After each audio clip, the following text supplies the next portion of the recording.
Hello there mga Kaps, magandang araw sa ating lahat at shoutout nga pala kay Kaps Nico Abejo at eto meron tayong bagong pinagawang cutter head mga Kaps.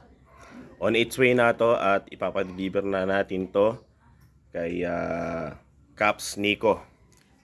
Yan. Eto mga Kaps, bali ang sukat nitong cutter head na pinagawa natin ay 10 inches. Yan, ito yung lagayan ng talim niya. Yan. Papadala natin to sa Kulasi, Antique mga Kaps. Taga-Antique yung ating Kaps na nagpagawa nito. So ayan yung pillow block niya. Isang set na ito mga Kaps. Pillow blocks magkabilaan. Tapos kasama na rin yung pulley niya. So ayan. Pang double belt yung nilalagay natin dito para kung sakaling medyo alangan dun sa frame niya, pwedeng sa gawing dulo siya, or kung sakto lang naman, pwedeng dito siya. Ayan. Tapos dalawa yung ating square bolt dyan para maganda yung fix nung pulya natin dito sa mismong ehe. Ayan. Ito yung sukat niya mga Kaps. Ayan. Gis yung kabitan natin ng talim.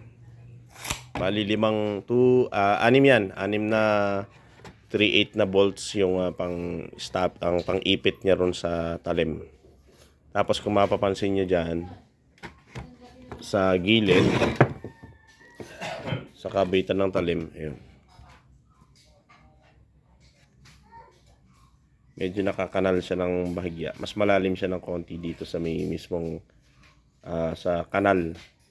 Ito kasi dito kasi sa part na to yung lagayan ng talim natin. Ang gamit natin dito is 205 na pillow block o yung uno mga Kaps, yung butas. Kasi uno yung pinaka-ehe nito dito sa gilid. Yan. Pero ang pinanggalingan nito mga Kaps is 3 inches. Yung mismong laki ng bola nato 3 inches. Tapos pinamasin shop natin para po ipasok itong pillow blocks niya tsaka itong pulley.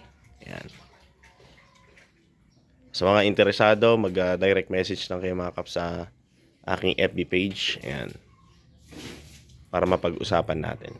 Thank you so much.